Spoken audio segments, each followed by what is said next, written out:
Hi అండి అందరికీ. అందరు ఎలా ఉన్నారు? నేనైతే చాలా బాగున్నాను. ఈరోజైతే మీకు ఒక మంచి ఐటెం తోటైతే మీ ముందుకు వచ్చేస్తున్నాను. చూశారు కదా, నేనైతే కేజీ ఫిష్ అయితే తీసుకున్నాను పకోడీ చేద్దామని. ఏ విధంగా చేస్తానో ఈ వీడియోలో ఎండ్ వరకు చూస్తే మీకు అర్థమవుతుంది. చూడండి, చిన్న చిన్న ముక్కలుగానైతే కట్ చేసుకున్నాను. శుభ్రంగా మంచిగా ఫిష్ కడుక్కోండి. నీచువాసన రాకుండా ఒక చెక్క లెమన్ వేసి కడగండి. ఇప్పుడు ఇంట్లో నూరి పెట్టుకున్న జీలకర్ర, మెంతులు, ధనియాలు పొడిని అయితే పైన చల్లుకుంటున్నాను. నేను అప్పటికప్పుడే నూరుకుంటాను చిన్న రోట్లో. ఇప్పుడు ఇందులో అల్లం వెల్లుల్లి పేస్ట్ కూడా వేసుకుంటున్నాను. మనము స్పాట్లో నూరి వేసుకుంటే రుచి బాగుంటుంది. ఇప్పుడు దీని తర్వాత ఉల్లిపాయ ముక్కలను నేను లైట్గా ఆయిల్లో వేసుకొని వేయించుకొని దంచి ముద్ద వేస్తున్నాను. మీరు కూడా అలాగే వేసుకోండి. మనం అప్పటికప్పుడు నూరినవి ఫ్లేవర్స్ చాలా బాగా అనిపిస్తాయి. ఇప్పుడు ఇందులో చిటికెడు పసుపు వేసుకోండి. సరిపడినంత కారం వేసుకోండి. కొద్దిగా ఉప్పు వేసుకోండి రుచికి సరిపడినంత. వేసుకొని ఇప్పుడు ఇందులో కొద్దిగా శనగపిండిని పైన చల్లుకోండి. మంచిగా అంతా కలిసే విధంగా కలుపుకోండి. వాటర్ ఎక్కువ వేయొద్దు, ఒక చిన్న డ్రాప్ అట్లా వేసి బాగా కలుపుకోండి. ఇలా చేసుకొని తిన్నారంటే ఫిష్ పకోడీ పిల్లలు కూడా లొట్టలు వేసుకుంటూ తింటారు. కొంచెం చేపలను ఎంచుకునేటప్పుడు ముళ్ళులు లేని ఫిష్ అయితే ఎక్కువ ముళ్ళులు లేని ఫిష్ తీసుకుంటే ఫిష్ పకోడీకి చాలా బాగుంటుంది. మనం అన్నంలో కూడా పక్కన నంచుకొని తింటే చాలా రుచిగా ఉంటుంది.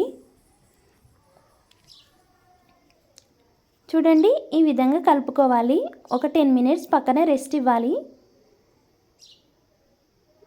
మీకు చిన్న రిక్వెస్ట్ ఏంటంటే, వీడియోని అయితే చూస్తున్నారు కానీ లైక్స్ ఇవ్వట్లేరు. లైక్ ఇవ్వండి. లైక్ ఇస్తే చాలామందికి మన వీడియోస్ అనేది రీచ్ అవుతాయి. చూడండి, పక్కనైతే ఇలా పెట్టేసుకున్నాం కదా. ఇప్పుడైతే మనం ప్రాసెస్ అయితే స్టార్ట్ చేద్దాము. ఏం లేదండి, ఆయిల్ హీట్ అయిపోయిన తర్వాత పకోడీలాగా వేసుకోవడమే. అంతే, సింపుల్గా చేసుకోవచ్చు. స్నాక్ లాగా కూడా చేసి పిల్లలకు పెట్టచ్చు. ఎప్పుడూ ఒకేలా తినాలంటే తినలేం కదండి. ఊక పులుసేనా, ఇలా కొద్దిగా పిల్లలకు అప్పుడప్పుడు ఇట్లా పకోడీలు అలా చేసి పెట్టండి, ఇష్టంగా తింటారు. మా ఇంట్లో మా బాబుకి అయితే ఫిష్ అంటే అస్సలు నచ్చదు. కానీ తను తినిపించాలనే ప్రయత్నంతో అయితే నేను ఈ విధంగా పకోడీ అయితే చేస్తున్నాను. ఇంట్లో పిల్లలు తింటేనే కదా మనకు మంచిగా అనిపించేది. ఏదైనా తినాలంటే వాళ్ళని చూసుకుంటూ మనం తినలేం కదా. ఈ విధంగా పకోడీ చేసుకోండి. రుచి మాత్రం చాలా బాగుంటుంది. ముఖ్యంగా ఫిష్ చాలా మంచిదండి ఆరోగ్యానికి. కానీ మనము ఫిష్కి చాలా పని ఉంటుందని మనం చాలా వరకు అయితే ఫిష్ను అవాయిడ్ చేస్తారు. ఎందుకంటే మనము 1/2 అవర్లో చేసుకోవాల్సిన వంట ఫిష్ అయితే 2 అవర్స్ ఈజీగా పడుతుంది. మనకు అదొకటి చిరాకు అనిపిస్తుంది. కానీ మనం ఓపికగా చేసుకుంటే ఏదైనా బాగుంటుంది. ఇంత కష్టపడి మనము చేసుకున్న తర్వాత పకోడీ ఎందుకు రాదు చెప్పండి, సూపర్గా ఉంటుంది.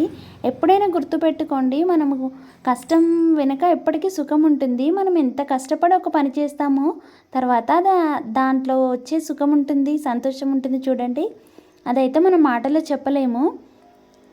ఊరికే ఏవి రాదండి, కష్టపడండి.